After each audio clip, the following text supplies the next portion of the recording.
ชัยนี่ก็นะปล่อยเมียสาวสวยมาทำไร่คนเดียวได้ยังไงตั้งแต่ตามันบอดนี่มันคงดูแลเจ้าได้ไม่ดีเหมือนกันละมั้งก็ตามประสาคนพิการนั่นแหละพี่ไม่ทำอะไรได้เลย ปล่อยให้ผู้หญิงสวยๆอย่างเจ้าต้องเหี่ยวเฉาตายคาเรือนเสียดายของแย่ ไหมเมื่อเช้าเจ้าไปไหนมา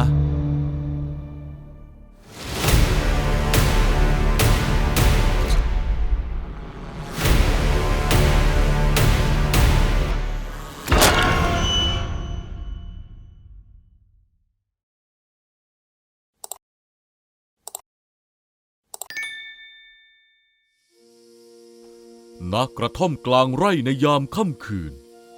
ชัยชายวัยกลางคนและไหม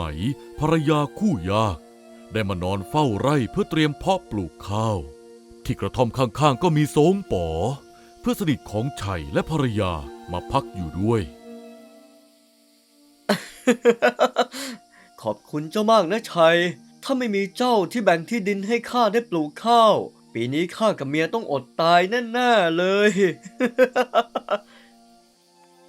ไม่เป็นไรหรอกคนกันเองเจ้าเดือดร้อนข้าก็ช่วยข้าเดือดร้อนเจ้าก็ช่วยกันไปแบบนี้แหละถึงเรียกว่าเพื่อนกัน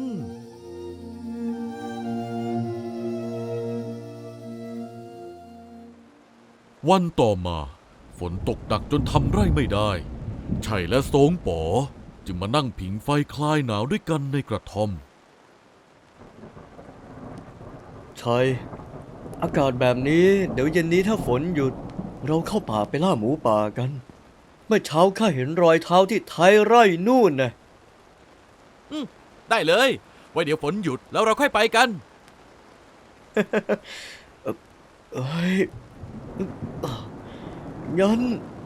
เดี๋ยวข้าไปนอนพักเก็บแรงก่อนนะเอ้ย พูดจบโสงป๋อก็เดินออกจากกระท่อมไป เมื่อโสงป๋อกลับไป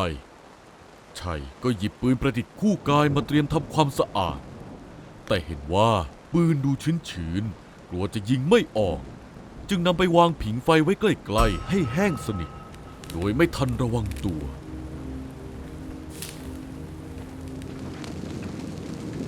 ทันใดนั้นเองเสียงระเบิดดังสนั่นหวั่นไหวปืนที่ผิงไฟร้อนจัดระเบิดใส่หน้าชัยอย่างจังช่วยข้าด้วยมันเกิดอะไรขึ้นไหมเจ้าอยู่ไหนไหมรีบวิ่งหน้าตื่นมาดูเห็นสามีนอนดิ้นทุรนทุรายเลือดอาบหน้าโสงป๋อและภรรยาที่อยู่ใกล้ๆก็รีบวิ่งตามมาดูด้วยความตกใจ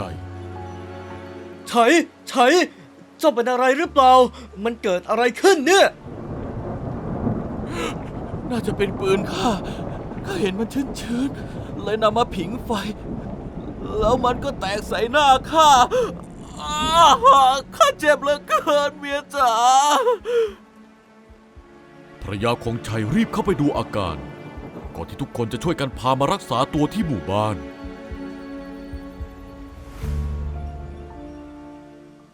หลังจากเหตุการณ์นั้นแม้ไหมจะพยายามรักษาอย่างไรแต่ดวงตาของชัยก็มืดสนิทมองอะไรไม่เห็นอีกเลย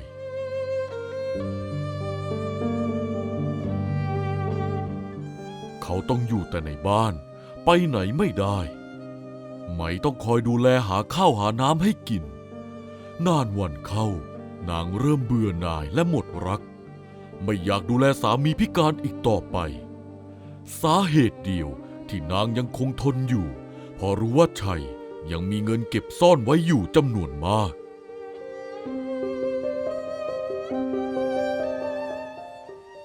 นับแต่นั้นมาไหมต้องออกไปทำไร่เพียงลำพัง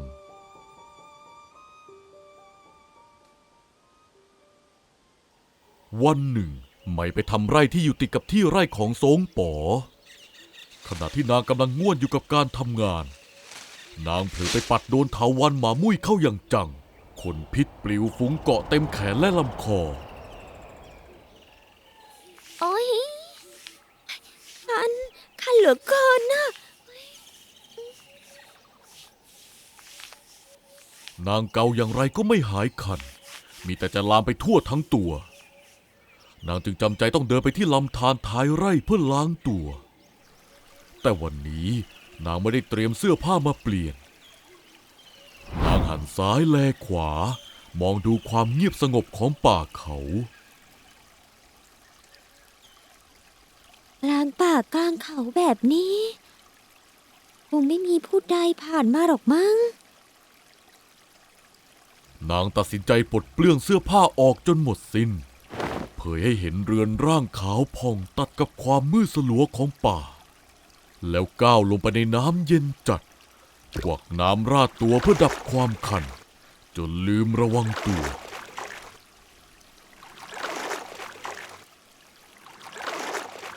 วันนั้นเองโสงป๋อที่เพิ่งกลับจากการล่าสัตว์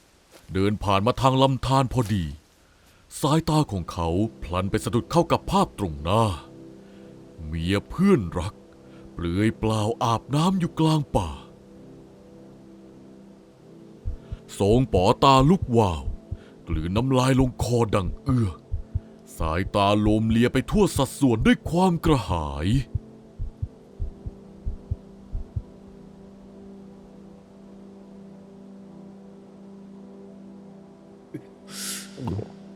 เฮ้ย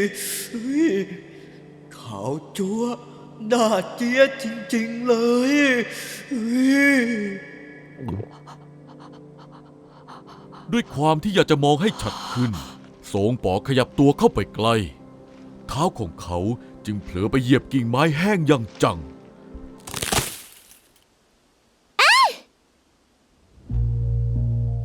นางรีบทิ้งตัวนั่งยองๆในน้ำทันที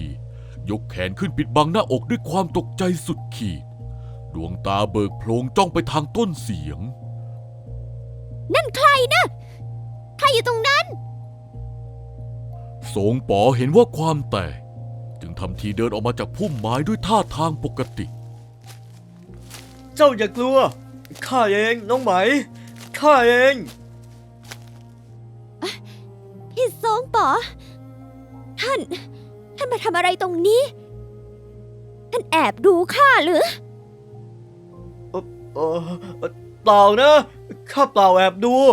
ข้าไปล่าสัตว์มากำลังจะกลับกระท่อมน่ะแล้วบังเอิญเดินผ่านมาเฉยๆงั้น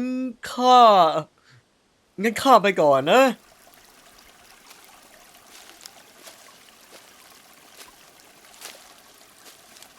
พูดจบโสงป๋อก็เดินจากไป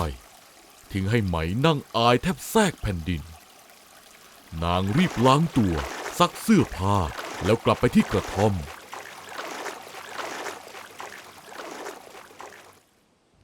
ก่อนจะก่อไฟผิงเพื่อรอให้ตัวและเสื้อผ้าแห้ง ภายในกระท่อมมีเพียงแสงวูบวาบ ไหมนุ่งเพียงผ้าถุงกระโจมอกพื้นบางเผยให้เห็นไหล่ขาวเนียน ส่วนเสื้อผ้าเปียกถูกผ้าตากไว้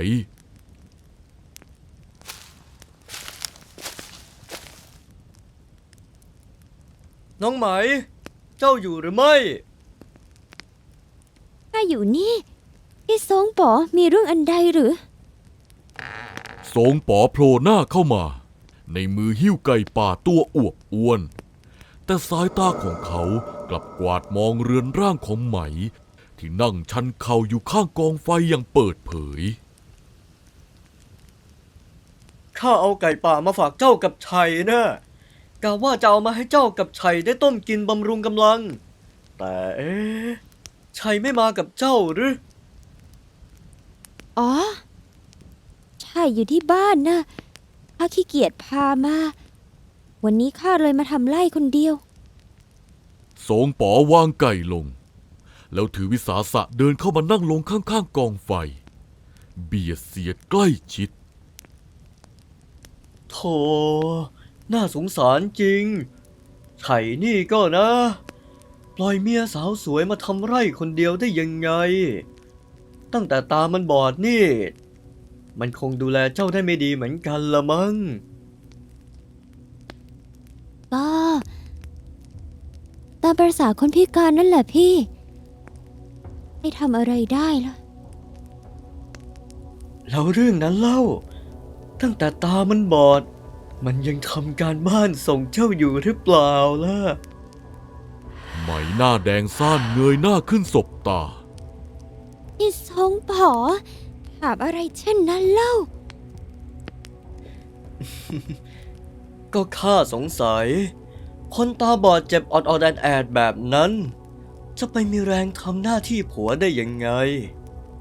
จริงไหม ปล่อยให้ผู้หญิงสวยๆอย่างเจ้า ต้องเหี่ยวเฉาตายคาเรือน เสียดายของแย่ สงป๋อเอื้อมมือไปจับต้นแขนขาวพองของนาง ลูบไหลเบาๆ ไหมตัวสั่นแต่ไม่ปัดป้อง แล้วเจ้าล่ะ ไม่อยากบ้างหรือ ห่างหายมานาน ร่างกาย เจ้าคงเรียกร้องแย่ ไหมกัดริมฝีปากแน่น เงยหน้าสบตาสงป๋อ แววตาช่ำเยิ้มไปด้วยแรงปรารถนาที่เก็บกดมานาน นางไม่ตอบ แต่ส่งยิ้มอายๆที่มุมปากเป็นคำตอบ เมื่อเห็นสัญญาณยอมรับ สงป๋อก็ไม่รอช้า โถมตัวเข้าใส่ทันที เขารีบพาไหมไปที่แคร่ไม้ไผ่ และแล้ว เรื่องราวผิดศีลธรรมก็เกิดขึ้น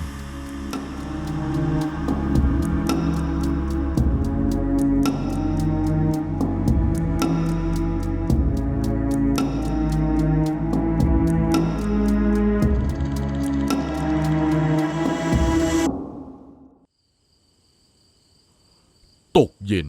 เมื่อไหมกลับมาถึงบ้าน ชัยนั่งรออยู่ในความมืด ใหญ่วันนี้เจ้าถึงกลับดึกป่านนี้เมียข้าเป็นห่วงเจ้าแทบแย่ โอ๊ยท่านพี่ก็งานไร่มันเยอะ ก็ทำคนเดียวมันก็ช้าเป็นธรรมดา จะให้รีบหอกกลับมาได้ยังไง ท่านอยู่เฉยๆอย่าบ่นนักเลยนะรำคาญหู ชัยได้แต่นั่งนิ่งงัน ใบหน้าชาหนึบ ความห่วงใยที่เขามอบให้ กลับได้รับคืนมาเพียงความรำคาญ เขาสัมผัสได้ชัดเจนว่า ไหมภรรยาผู้เคยอ่อนโยนคนเดิม ได้ตายจากไปแล้ว เหลือเพียงหญิงแปลกหน้าที่เย็นชาและหยาบกระด้างผู้นี้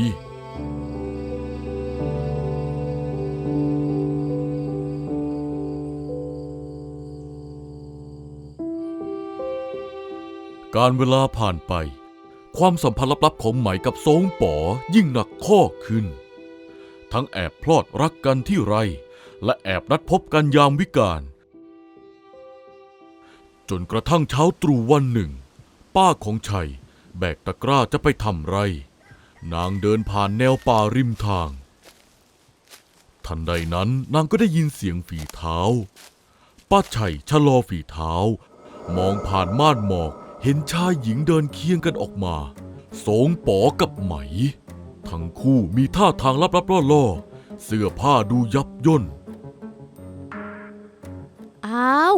เมียไฉกับทรงป๋อนี่ เช้าตรู่ป่านนี้ พวกเองสองคนไปไหนมาด้วยกันนะอ๋อข้าออกมาเก็บผักกลับไปแกง แล้วบังเอิญเจอกับพี่ทรงป๋อเฉยๆค่ะท่านป้า อ๋อ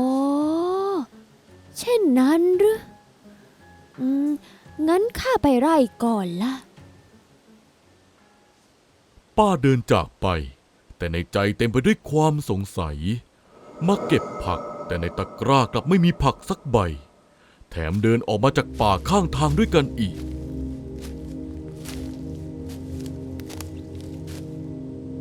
ตกเย็นหลังจากป้ากลับมาจากไร่ เขาจึงนำเรื่องนี้ไปเล่าให้ชัยฟัง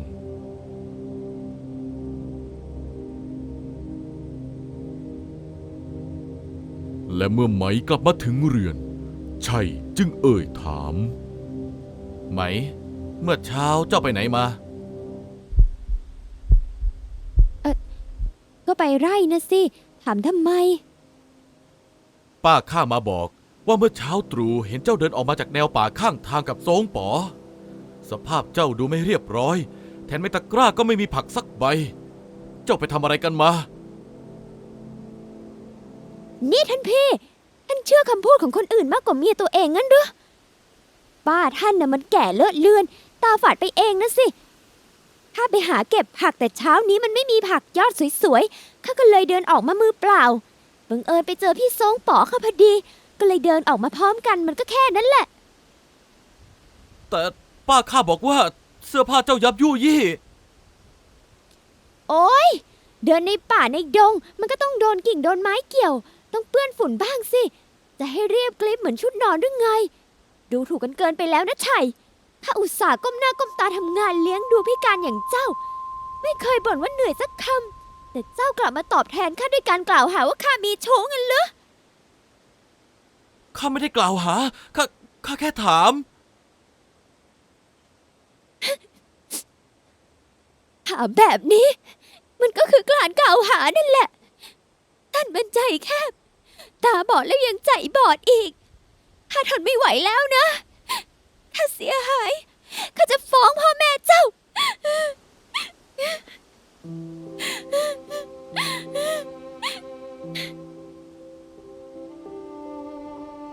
นางแซงร้องไห้วิ่งหนีออกจากบ้านไป ทิ้งให้ชัยนั่งหน้าซีดเผือดด้วยความรู้สึกผิด รุ่งเช้าพ่อแม่ของไหมมาที่บ้านพร้อมเรียกญาติฝ่ายชัยมาคุย กล่าวหาว่าชัยไม่ให้เกียรติภรรยาตนพูดจาใส่ร้ายโดยไร้หลักฐาน สุดท้ายชัยจำต้องยอมชดใช้ค่าเสียหายเป็นเงินทองเพื่อเป็นการขอขมาพ่อแม่ของนางให้เรื่องจบลง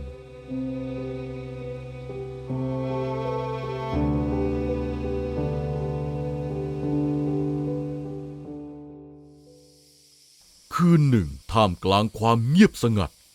ชัยนั่งผิงไฟอยู่ข้างกองไฟเพียงลำพัง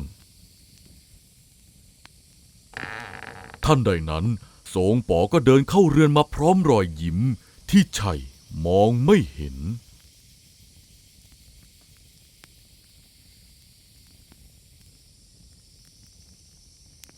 ชัยเอ้ย เป็นไงบ้างเพื่อน เจ้าสบายดีหรือเปล่า ข้าแวะมาเยี่ยมเจ้านะ อ้าวส่งป๋อเองหรือ ข้าสบายดี ขอบใจเจ้ามากนะที่อุตส่าห์มาเยี่ยมเยียนคนพิการอย่างข้า นั่งก่อนสิ ทั้งสองพูดคุยสารทุกข์สุขดิบกันสักพักจนดึกดื่นโสงป๋อก็ขอตัวกลับ นี่ก็ดึกแล้ว ข้ากลับก่อนนะ ไว้ข้าจะแวะมาเยี่ยมเจ้าใหม่นะ คำพูดนั้นเป็นเพียงคำลวงหลอกคนตาบอดโสงป๋อหาได้หันกลับไปไม่ เขาสบสายตากับไหมอย่างรู้ความใน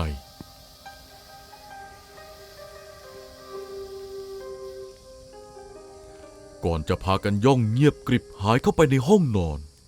ทันทีที่ถึงห้อง ความอดกลั้นก็พังทลาย ทั้งสองโถมกายเข้าหากันด้วยแรงตันหากอดรัดฟัดเหวี่ยงจนแคร่ไม้ไผ่ส่งเสียงลั่นเอียดอาร์ต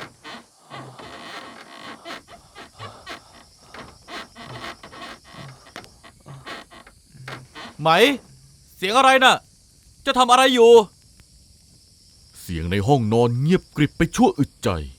ก่อนที่ไหมจะตะโกนตอบกลับมาด้วยน้ำเสียงหอบเล็กน้อย ไม่มีอะไรหรอกท่านพี่ข้าแค่ปัดฝุ่นเตียงนะ ชัยพยายามไม่คิดมาก เขากลัวจะโดนด่าว่าใส่ร้ายอีกจึงปล่อยผ่านไป แต่หารู้ไม่ว่าในห้องนั้นทั้งสองยังคงดำเนินกิจกรรมต่อไปอย่างไม่เกรงใจ สักพักใหญ่ชัยได้ยินเสียงฝีเท้าแผ่วเบาเดินมาที่ประตูด้วยความที่ชัยนั่งอยู่ใกล้กับประตูทางออกเรือน สัญชาตญาณทำให้ชัยเผลอยื่นขาข้างหนึ่งออกไปขวางทางไว้ โอ้ย ชัยหัวใจเต้นรัวระทึก เขารู้ทันทีว่าเป็นเสียงผู้ชาย และเสียงนั้นคือเสียงของเพื่อนรักที่เขาไว้ใจที่สุด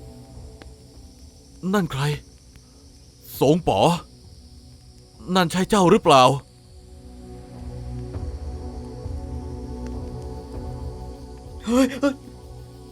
ใช่ข้าเองชัยข้าเพิ่งมาถึงน่ะกำลังจะเดินไปหาเจ้า แต่ดันสะดุดขาเจ้าเข้าพอดีนะ ข้านี่ซุ่มซ่ามจริงๆเลย ชัยนิ่งเงียบเขาไม่ได้โง่ เขาได้ยินเสียงเดินออกมาจากห้องนอน ไม่ใช่เดินเข้ามาจากหน้าบ้าน เขารู้ความจริงหมดแล้ว แต่ด้วยความที่ตามองไม่เห็น และรู้ว่าสู้แรงคนตาดีไม่ได้ เขาจึงจำต้องแกล้งทำเป็นไม่รู้ไม่เห็นต่อไป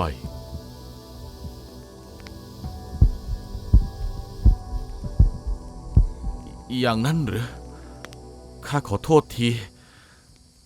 นึกว่าหมาแมวที่ไหน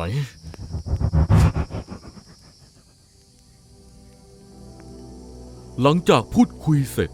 โสงป๋อก็เดินจากไปอย่างไม่มีอะไรเกิดขึ้น ทิ้งความเจ็บปวดไว้ให้เพื่อนรัก วันต่อมา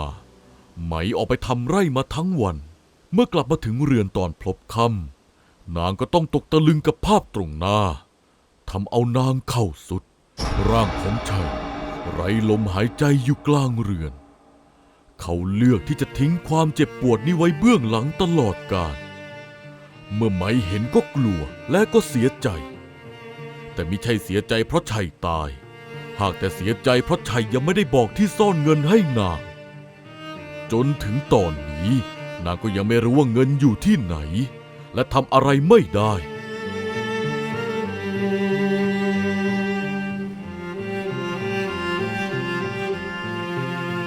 หลังจากงานศพของชัยผ่านพ้นไป เมื่อไม่มีชัยขวางทางโสงป๋อก็ได้ใจหนักขึ้น เขาแวะเวียนมาหาไหมที่เรือนทุกค่ำคืน นอนเกลือกกลิ้งบนเตียงที่เพื่อนรักเคยนอน กอดกายเมียเพื่อนอย่างไม่ละอายฟ้าดิน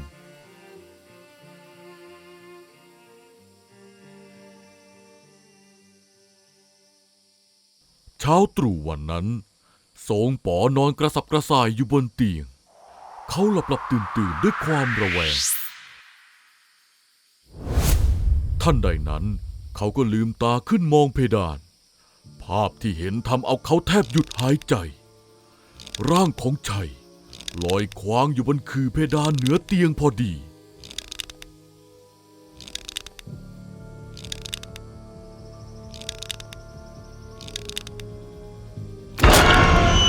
ท่านใดนั้นร่างเน่าเฟะของชัยร่วงลงมาทับบนตัวโสงป๋อเต็มแรง กลิ่นเหม็นเน่ารุนแรงตีจนจมูกแทบอาเจียน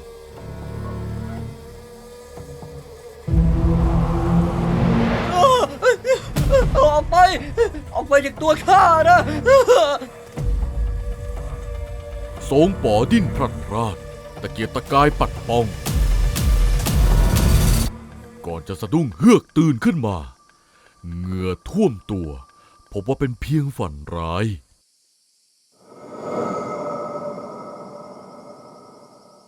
แต่ความกลัวยังเกาะกินหัวใจ เขาไม่อาจทนนอนอยู่คนเดียวในห้องนี้ได้อีกต่อไปโสงป๋อรีบลุกขึ้นออกจากห้องนอนตรงไปที่ครัวเพื่อหาไหม ในครัวไหมกำลังนั่งเมอรอข้าวสุก นางได้ยินเสียงฝีเท้าเดินเข้ามา นางหันควับไปมอง ภาพที่เห็นทำให้นางช็อกสุดขีด ร่างที่เดินตรงมาไม่ใช่โสงป๋อแต่เป็นชัยสามีของนางที่เน่าเฟะคล้ำดำกำลังเดินตรงเข้ามาหานาง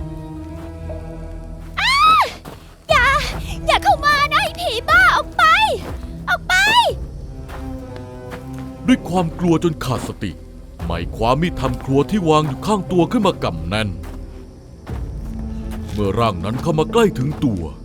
ไหมลุกขึ้นหลับตาปีแล้วแทงสวนออกไปสุดแรง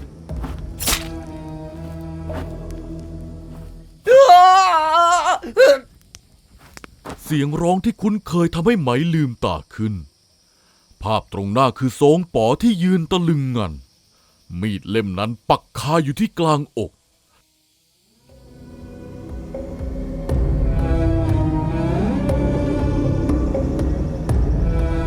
ร่างของโสงป๋อสุดหวบลง ขาดใจตายขาดที่ ไหมยืนตัวสั่น